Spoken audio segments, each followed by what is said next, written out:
লাল দাদু ভাই, কোনো বিপদ ঘটে গেলে কেউ কিন্তু কথা শোনাতে ছাড়বে না কো। দেখো লাল, তুমি যখন মেয়েটিকে বিয়ে করলে আর সবাই তোমাকে কিছু না বললেও আমি কিন্তু তোমাকে বারবার বলেছিলাম, হয়তো কথাটা তোমার মনে নেই, মেয়েটি কিন্তু খুব চালাক, আমাদের সংসারে হয়তো মানিয়ে নিতে পারবে না। সেদিন কিন্তু তুমি আমার কথা শোনোনি, আজকে হারে হারে অনুভব করছো তো। কিন্তু বিয়ে যখন একবার করে ফেলেছো তাকে তো আর ছাড়া যাবে না, সংসার তাকে নিয়ে করতে হবে।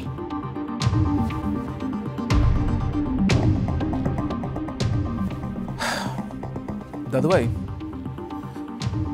আমি না মেন্টালি ওর সাথে আর থাকতে পারবো না, এই কথাটা তোমাকে বলে রাখা ভালো।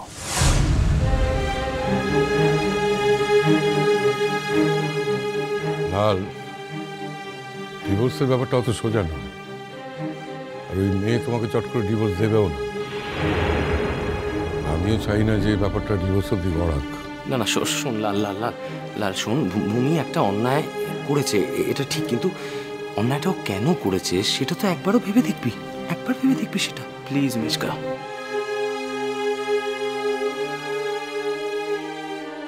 এতদিন তুমি ভূমির হয়ে, ভূমির সপক্ষে, এ বাড়ির সবার এগেনস্টে গিয়ে, এমনকি আমারও এগেনস্টে গিয়ে তুমি অনেক কথা বলেছো।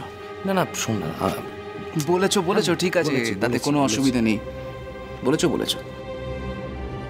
কিন্তু এবার যে ঘটনাটা ঘটেছে সেটা সমস্ত কিছুকে ছাড়িয়ে গেছে।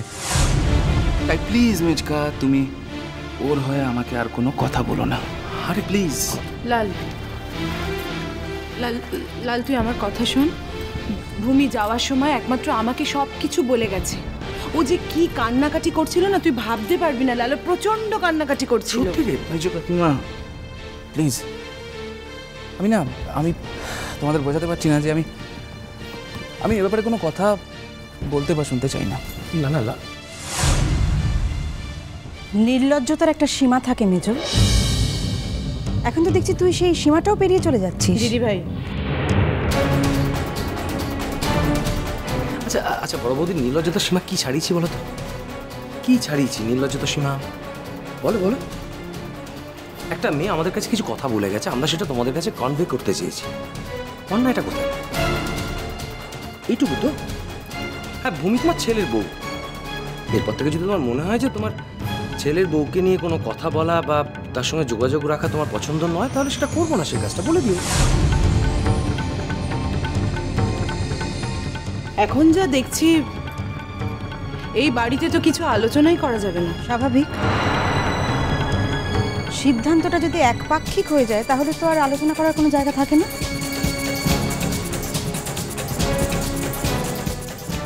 ও বড়বৌদি,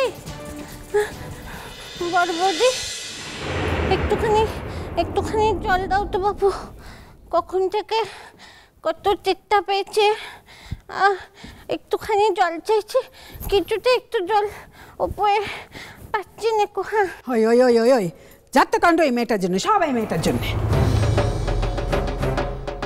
সত্যি পারি, তুমি যে এমন মিথ্যে কথা শিখেছো তা স্বপ্নেও ভাবতে পারি না। ও শোনামা, আমি কি ইচ্ছে করে মিথ্যে কথা কইছি বলো? হ্যাঁ, আমি কি ইচ্ছে করে মিথ্যে কথা কইছি? আমি তো বললাম যে আমার স্বামীর জন্য আমি কাজল দাঁড়ি পড়াতে যাবে, মিথ্যে কথা কইছি। বড় বলছি মিথ্যে কথা কি আমি নিজে বলেছি বলো? আমাকে তো বাবা আমাকে মিথ্যে কথা শিখিয়ে দিয়েছে বলে আমি বলেছি। আমার ঘাট হয়েছে বাবু। আমি চুপ করে তো ঠাকুরজি,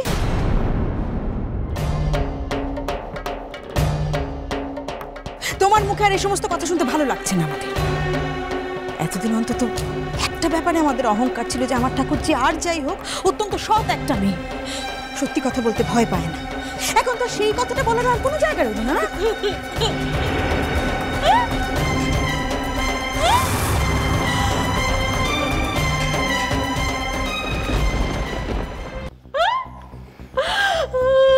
কাঁদছো কেন তুমি? কাঁদছো কেন? হ্যাঁ, কাঁদবে না, হ্যাঁ একদম কাঁদবে না। তোমার এই কান্নাটা এখন আমার কাছে ন্যাকামো বলে মনে হচ্ছে। হ্যাঁ, আমার চোখ একদম চুপ করে থাকো। বায়নাটা তুমি ধরেছিলে, তুমি জোর করেছিলে বলে ভূমি তোমাকে মন্দিরে নিয়ে গেছিল পুজো দিতে। তুমি ঠিক টাইমে ফিরতে পারোনি, তাই ও এতটা ভয় পেয়ে গেছিল যে সবাইকে কথাটা বলতে পারেনি। তুমি কাজলদের সঙ্গে এসেছিলে বলেই ভূমি বোধহয় ভেবেছিল তুমি কাজলদের সঙ্গেই ছিলে। তোমার জন্য, শুধু তোমার জন্য, জানো তো, একটা সামান্য ব্যাপার এত বড় আকার ধারণ করলো। বাড়ির বউ বাড়ি থেকে চলে গেল।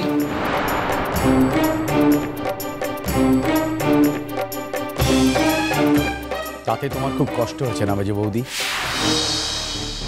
আর মেজা তো দেখছি কয়েকদিন একেবারে মুখখানা শুকিয়ে ফেলেছে, তাই না? খবরদার ছোটন,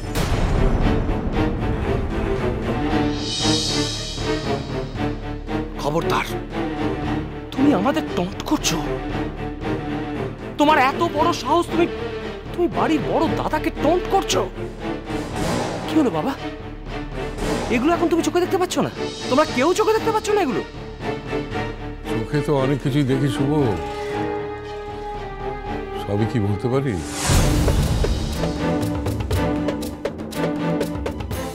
বাহ, টন্ট করাটা তাহলে তুমি বোঝো মেজা, সেটা ভেবে আমার খুব ভালো লাগছে। আচ্ছা মেজো বৌদি, সেদিন যখন বাড়িতে এই কাণ্ডগুলো ঘটেছিল আমি ছিলাম, কিন্তু ফিরে এসে আমি তো সে কথাটা শুনেছিলাম। সেটা কি খুব ভুল শুনেছিলাম? আমি তো শুনেছি যে কাজলকে ধরিয়ে দেওয়ার জন্য নাকি ভূমি থানা পুলিশ পর্যন্ত করেছে।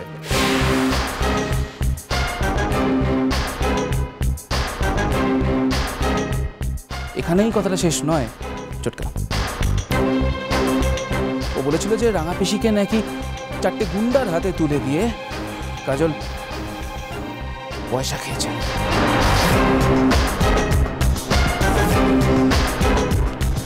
তোমার ছোটকা যখন কথা বলছে তার মাঝখানে তুমি কথা বলছো কেন? আসলে কথা বলার সুযোগ পাই না, না তাই। আসলে তো ছোটকার বড় গাড়ি নেই, বাড়ি নেই, তাই জন্য তার মেজদা তাকে ধর্তব্যের মধ্যে রাখে না। ছোটন, থামবে এবার? অনেকক্ষণ ধরে বড্ড বেশি কথা বলছো না মনে হচ্ছে না? প্লিজ থামো এবার। হ্যাঁ, আজ আমি বলবো। বলবো না। বাড়ির আর সকল সদস্যের মতো আমিও তোমার এবং মেজ বৌদির কাছে জিজ্ঞাসা করব যে ভূমির এত কিছু জানার পরেও তোমরা তাকে সাপোর্ট করলে কেন? এর মধ্যে কি তোমাদের কোনো স্বার্থ জড়িয়ে ছিল?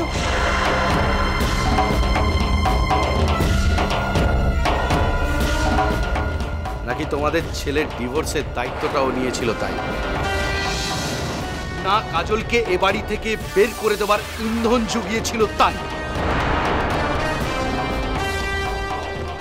নাকি তোমার ছেলের নতুন করে বিয়ে দেওয়ার উদ্যোগী হয়েছে তাই? কোনটা? ছোটন,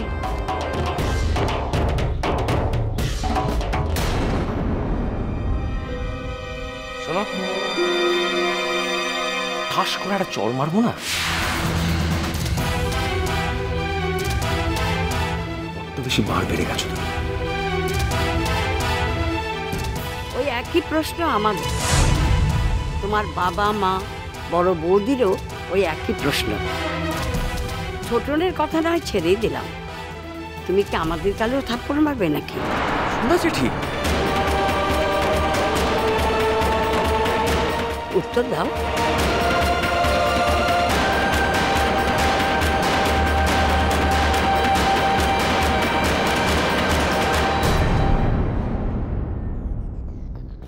মামুনি,